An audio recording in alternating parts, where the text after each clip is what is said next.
Hey guys, it's me, Teresa Craft and Mama ML.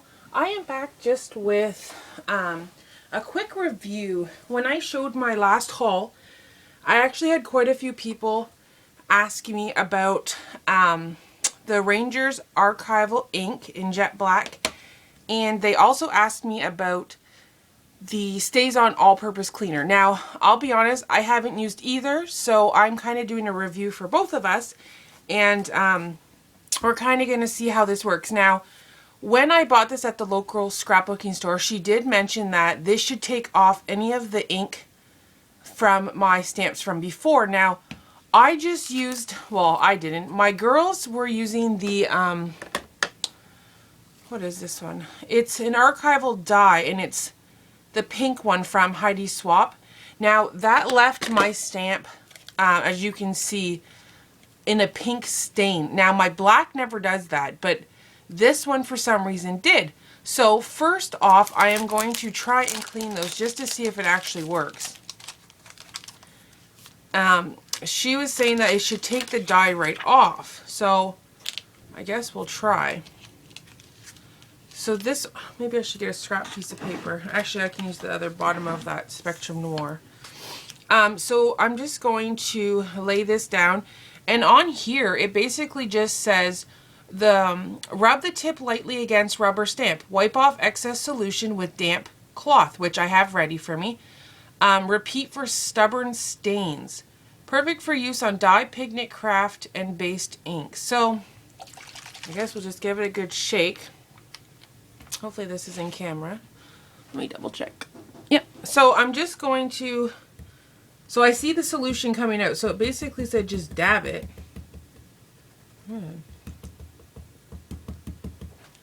Now, I still see the pink, so who knows.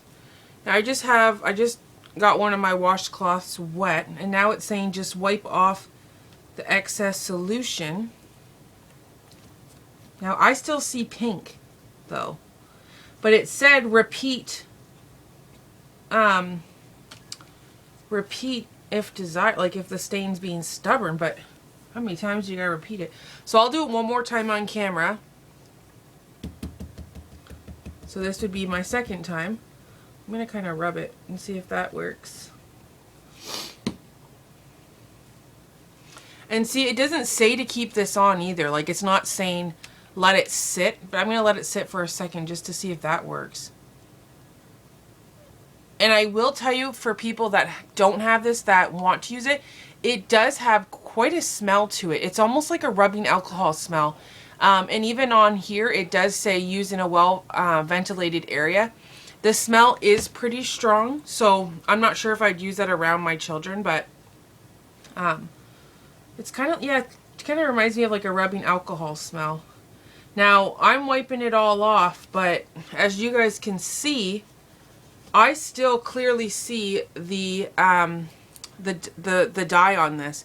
And these are really good stamps. These are the Lawn Fawn stamps. So I know the poly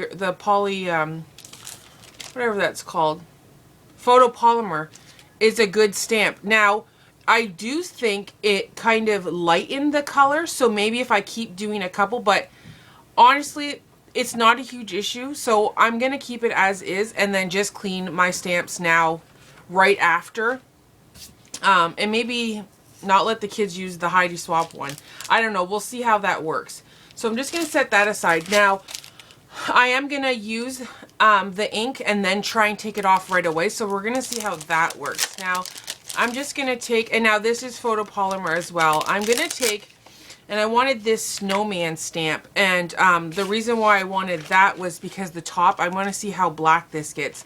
Now, I'm going to do the first stamp in the Memento Tuxedo Black. Now, this is what I've always used. I use this to color in with my Spectrum Noirs, and I find that it doesn't run, and it's awesome.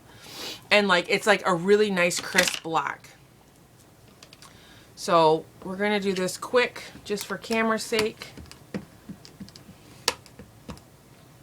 Sure it's...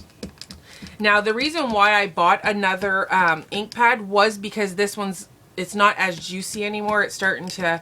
Now, I believe you can get a dye for that, like a little dropper. I'm not sure, though, so we'll just do this quickly. Now, again, it's not as juicy, so maybe the hat might not be as clear. So it stamps. I love how it stamps. Now there's not much residue on here, but I do see a black film. So I am going to take this and just dab it on like it tells you to.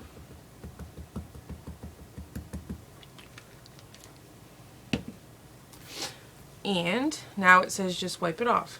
So yeah, it did come off right away. Now, would this work just as well with a baby wipe or some water? You know what? I'm pretty sure. I'm not sure what is in it to make it. I don't know. But maybe because I'm buying the Archival, that's when she said it. She's like, if you're going to buy this one, then use this one. So maybe whatever is in the, I don't know. I don't know. But we're going to try. So now I'm going to try. Now it's all clean. Now, I mean, it got it like perfectly clear. I don't see any black at it at all. But like I said, would a baby wipe or just some water would have done the same thing? I'm guessing probably. Now, this one is the new one. Oh, this one's really juicy. This one actually has a smell to it too. Let me smell my other one. Hang on, that's weird. Where my other one doesn't, well, it smells, but this one kind of has like a, almost a funky smell to it. I don't know what that is. But this one does say waterproof. Now, I haven't tried this personally. Oh, this one looks really juicy. But she did say I could use my Spectrum Noirs with this ink pad as well. If anyone knows that for sure, just let me know in the comments below. I am going to test it out too, though, to try. Oh, shit. Sorry. Oh, crap. But anyways, it actually, you know what? I almost like, I mean, compared to this one because it's not as juicy, but this jet black almost looks darker than the tuxedo black, and I'm liking how crisp it is. When I put it side by side, this one almost looks gray when I'm comparing it. Now, this one has left a huge difference. Like, look how much you can actually see on it. So I am going to try and use this. So maybe this is where it would come in handy. So I'm going to dab it on like it says to.